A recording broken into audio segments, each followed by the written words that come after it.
Meu nome é Camila, e eu preciso contar algo que aconteceu comigo recentemente. Eu sou dona de uma agência de marketing digital em São Paulo. Trabalhamos com pequenos e médios negócios, ajudando a divulgar produtos e serviços. O trabalho paga bem, muito bem, na verdade, e, ao longo dos anos, consegui juntar dinheiro suficiente para comprar uma casa para os meus pais. Eles ficaram radiantes quando entreguei as chaves, 7 anos atrás. Também sempre ajudei meu irmão. Marcos mora com a esposa, Juliana, e os 2 filhos em um apartamento alugado. Eu pago esse aluguel todos os meses, e faço isso há anos. Ele trabalha como gerente de vendas, mas o salário não é alto, então achei justo dar uma força. Há alguns anos, comprei uma chácara no interior de Atibaia, perto da represa. Fica a cerca de 1 hora de São Paulo. Eu quase não vou porque o trabalho me consome, mas aquela chácara virou meu refúgio pessoal. Quando o barulho da cidade fica demais, eu arrumo uma mala e passo o fim de semana lá. A casa é pequena, mas muito aconchegante. Tem um gramado bonito, uma varanda de madeira e uma vista incrível da água. Eu tinha dado uma cópia das chaves para meus pais, só para emergências. Até onde eu sabia, eles nunca tinham usado. Na última terça-feira, eu estava no escritório trabalhando em uma campanha quando meu telefone tocou. Era seu Roberto, meu vizinho da chácara. Nós nunca fomos próximos, só trocávamos uma boa tarde quando nos encontrávamos pelo portão. Por isso, ver o nome dele na tela me surpreendeu.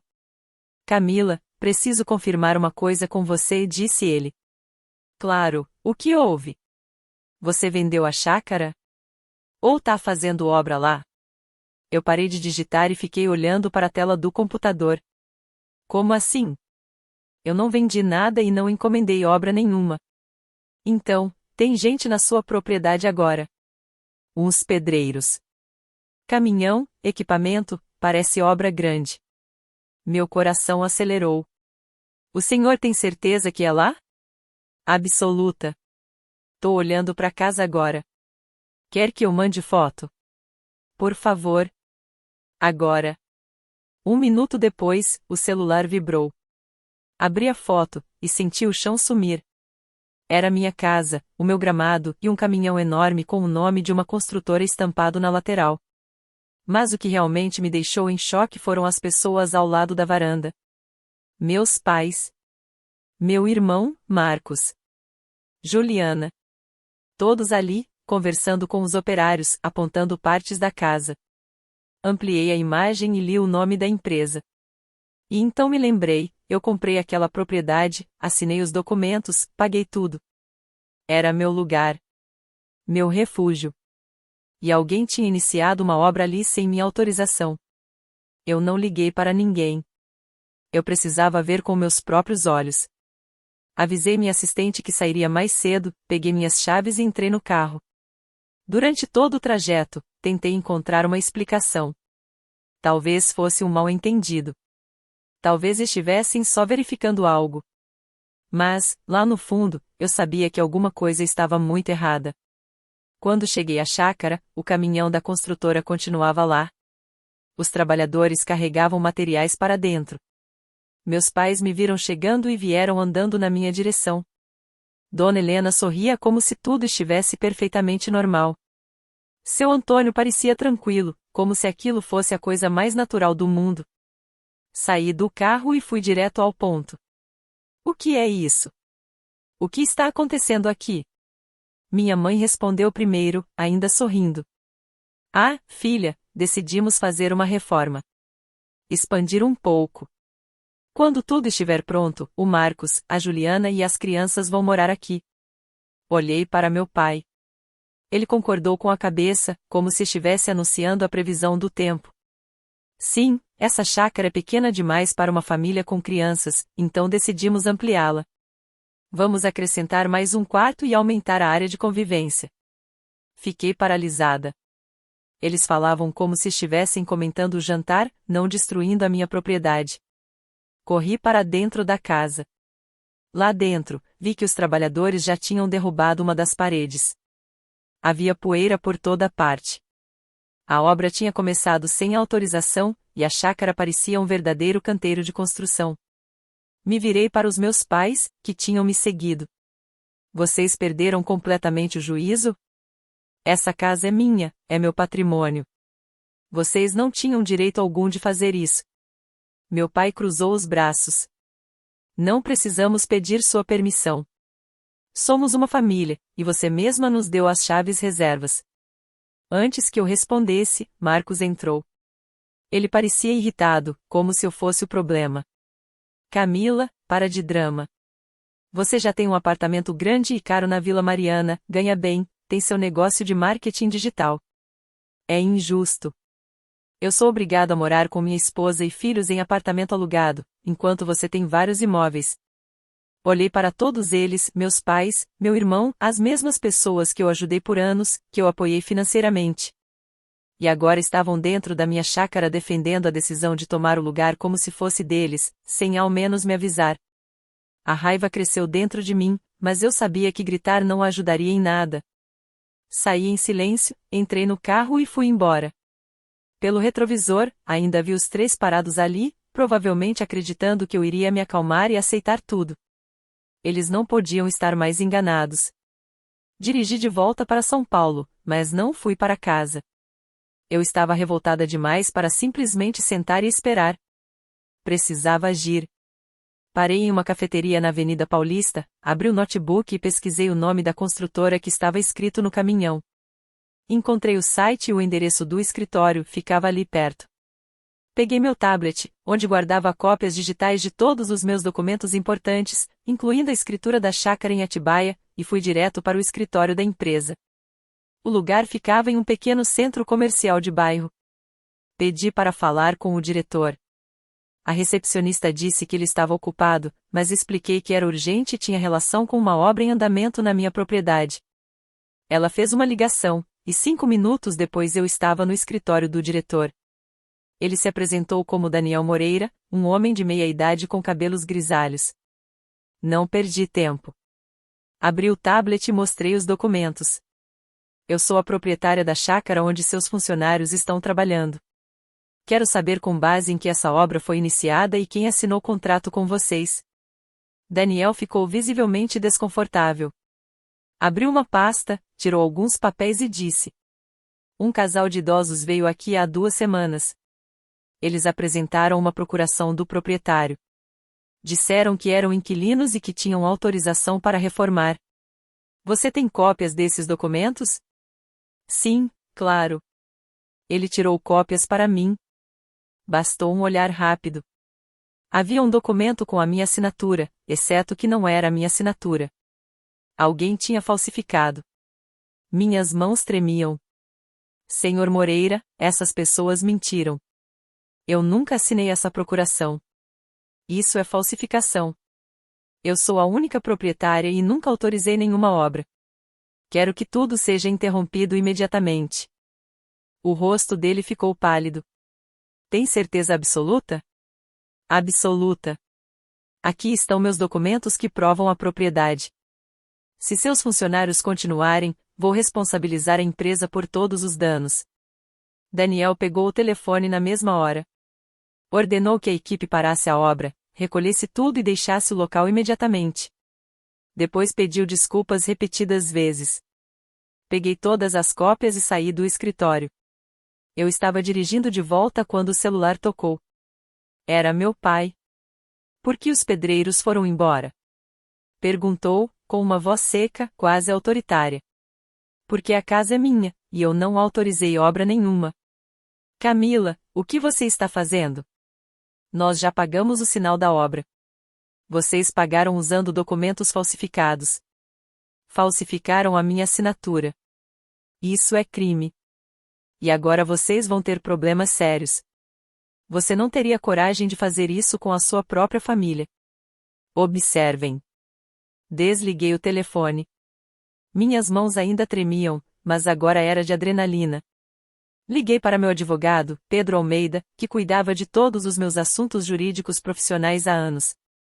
Disse que precisava vê-lo com urgência para tratar de um problema pessoal. Ele marcou horário para dali a 1 hora. No escritório dele, coloquei tudo sobre a mesa. Mostrei os documentos falsificados, a escritura da chácara, as fotos que seu Roberto tinha enviado, e contei toda a história desde o início. Pedro ouviu em silêncio, fazendo anotações. Camila, o que seus pais e seu irmão fizeram é falsificação de documentos de cartório. Isso é crime. Você pode processá-los e exigir ressarcimento por todos os danos causados à sua propriedade. É exatamente isso que eu quero. Pedro fez uma ligação ali mesmo. Quando desligou, informou que, no dia seguinte, um perito de avaliação de danos iria até a chácara em Atibaia para registrar tudo oficialmente. Agradeci e voltei para meu apartamento na Vila Mariana. Naquela noite, não jantei.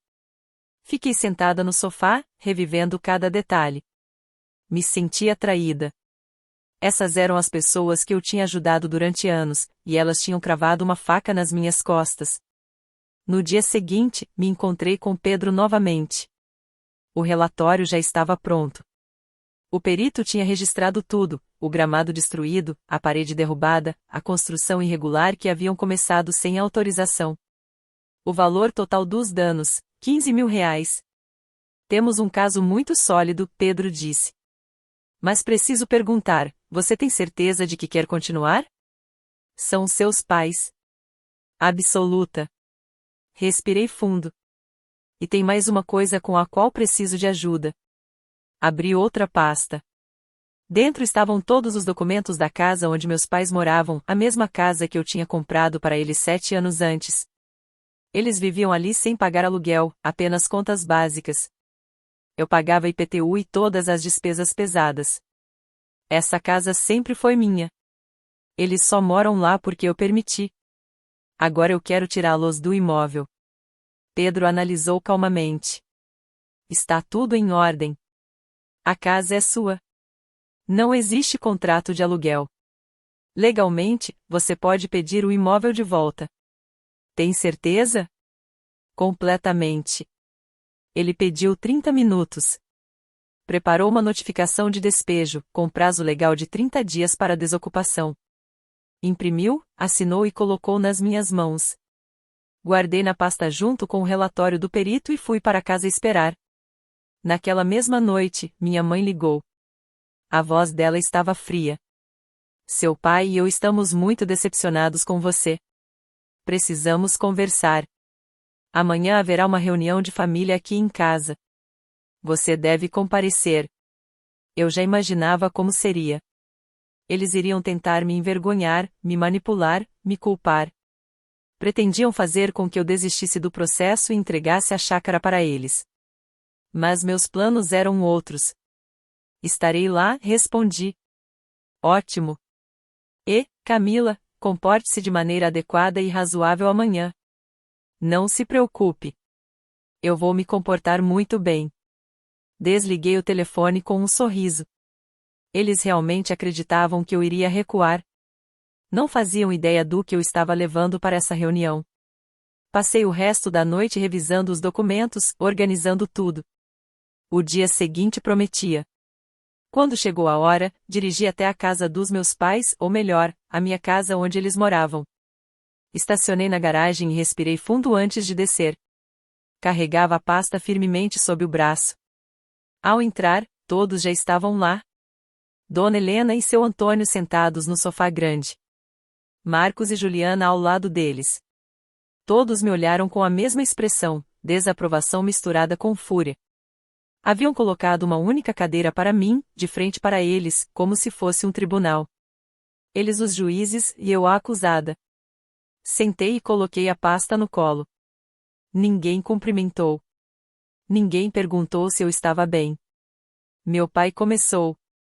Camila, a família inteira está insatisfeita com seu comportamento. Você nos envergonhou perante a construtora. Ameaçou sua própria família. Isso é inaceitável. Marcos se inclinou para a frente. Eu e a Juliana tínhamos tudo planejado. Precisamos daquela chácara para criar nossos filhos. Eles precisam de espaço, ar puro, um quintal. Por causa da sua atitude com a construtora, nossa mudança foi adiada sem data para acontecer. Você está sendo egoísta. Olhei para cada um. Minha mãe com os braços cruzados. Juliana concordando com tudo. Eles realmente acreditavam que estavam certos. Que eu era o problema. A mudança de vocês não foi adiada, respondi, calma. Foi cancelada. Ninguém aqui vai colocar os pés na minha chácara de novo. Minha assistente trocou todas as fechaduras ontem. Minha mãe arfou. Meu pai ficou vermelho. Marcos se levantou. Você não pode fazer isso. Já fizemos planos. Posso fazer o que quiser com o que é meu. Abri a pasta e coloquei o relatório do perito sobre a mesa de centro. Vocês me devem R$ 15.000 pelos danos causados na minha propriedade. Se recusarem a pagar, entrarei com a ação. E, quando fizer isso, vou anexar os documentos com a procuração falsificada. Isso é crime. Na mesma hora, minha mãe começou a chorar. Levou a mão ao peito, fazendo cena. Meu pai se levantou gritando: Como você pode fazer isso com a gente? Nós somos seus pais. Ele continuou: Você não teria coragem de nos levar à justiça. Se fizer isso, vamos te deserdar. Para nós, você vai estar morta. Eu respirei fundo e sorri de lado. Perfeito para mim. Estranhos não vão morar na minha casa mesmo. Meu pai empacou. Como assim? Do que você está falando? Abri minha pasta e coloquei sobre a mesa a notificação de despejo, ao lado do laudo de danos da chácara. Já que vocês estão planejando me deserdar, isso só facilita. Aqui está, vocês têm 30 dias para sair da minha casa. Meu pai pegou o papel com as mãos tremendo. Isso é absurdo. Você não pode nos despejar. Essa é a nossa casa. Não. É minha casa. Sempre foi. Eu comprei com meu dinheiro. Vocês moram lá de graça há 7 anos. Nunca cobrei aluguel. Sempre paguei o IPTU. Mas acabou. Não vou continuar sustentando pessoas que falsificam minha assinatura e tentam roubar minha propriedade. Marcos saltou do sofá. Camila, você perdeu o juízo de vez. Você está destruindo essa família. Minha mãe chorava mais alto. Nós te criamos melhor que isso. Investimos tanto em você. Pagamos seus estudos, suas roupas, tudo quando você era criança. Eu me levantei também. E eu investi muito em vocês ao longo dos anos. Sempre dei dinheiro para emergências. Só no ano passado dei mais de R$ 30.000 para vocês. Apontei para minha mãe. Paguei a viagem de vocês para Cancún. A viagem para Fortaleza. Comprei um carro novo para você faz 3 meses. Nada disso nunca foi suficiente. Agora vocês têm 30 dias para sair. Depois me virei para Marcos. E você, eu não esqueci. Ontem liguei para o seu proprietário. Avisei que não vou mais pagar o aluguel do seu apartamento na Vila Mariana. Você tem um mês para arrumar outro lugar ou pagar sozinho. O rosto de Marcos ficou branco. Juliana agarrou o braço dele. O quê? Você não pode fazer isso. Nós temos filhos. Devia ter pensado nos seus filhos antes de tentar roubar minha casa. Peguei minha pasta e caminhei até a porta.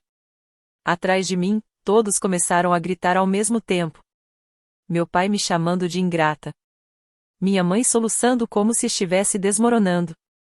Marcos me xingando. Juliana berrando que eu era cruel. Abri a porta, saí e fechei atrás de mim. Ainda dava para ouvir as vozes pela rua. Entrei no carro e fui embora. Nos dias seguintes, meu celular não parou.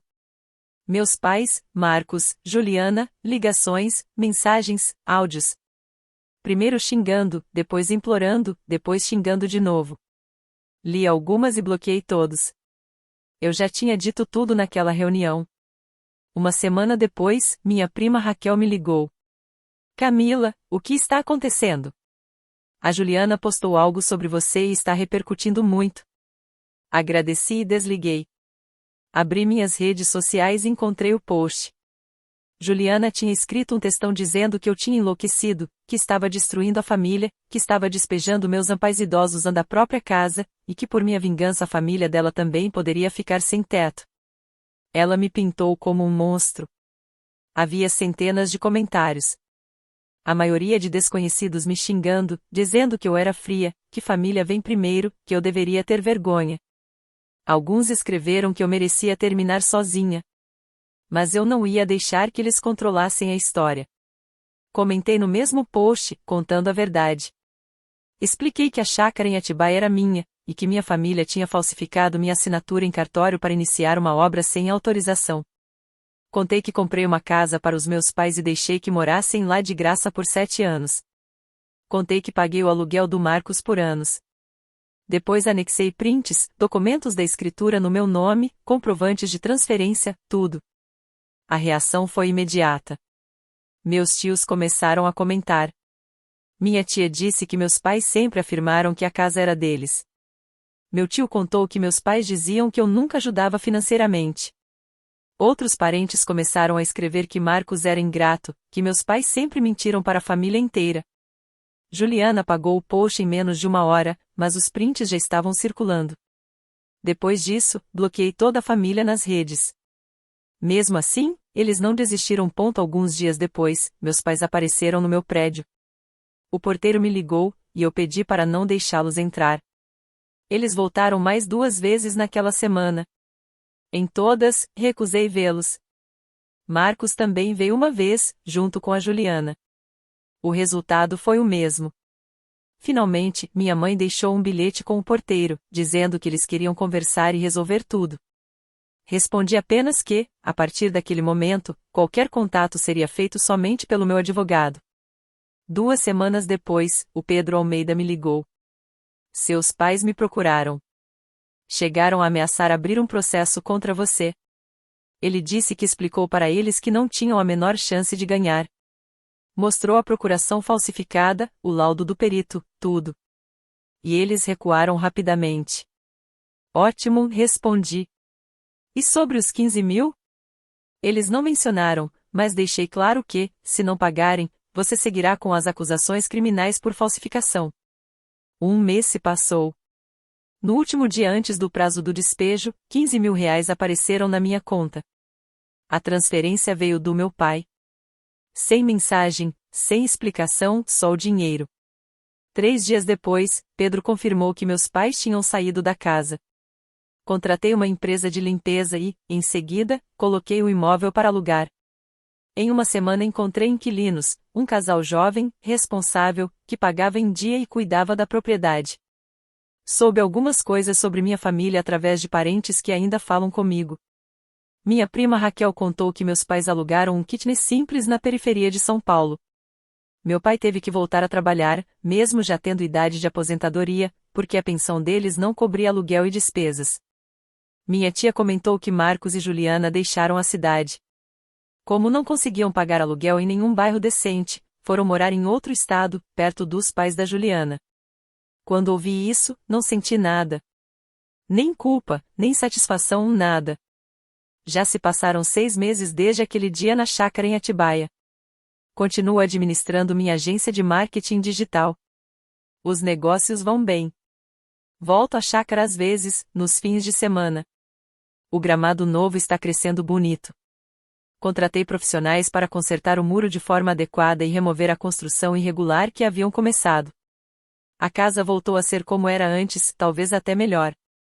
Não tenho mais contato com meus pais, nem com Marcos ou Juliana. Eles tentaram falar comigo algumas vezes por meio de outros parentes, mas deixei claro que não me interessa. Alguns familiares acham que fui longe demais. Outros dizem que fiz o certo. A verdade é que eu não ligo mais para a opinião de ninguém. O que eles fizeram foi imperdoável. Não tentaram apenas tomar minha propriedade. Traíram minha confiança, falsificaram minha assinatura e ainda tentaram me fazer sentir culpada por impedi-los. No mês passado, minha mãe me enviou uma carta. Não abri. Joguei fora. Seja lá o que ela queria dizer, eu não precisava ouvir. Muita gente gosta de repetir que a família é tudo, que você deve perdoar qualquer coisa porque é sangue. Eu já não acredito nisso. Família não tenta te roubar. Família não falsifica sua assinatura em cartório. Família não vive anos às suas custas e ainda exige mais. Não sei o que vai acontecer no futuro. Talvez um dia eles realmente se arrependam e tentem consertar as coisas. Talvez nunca façam isso.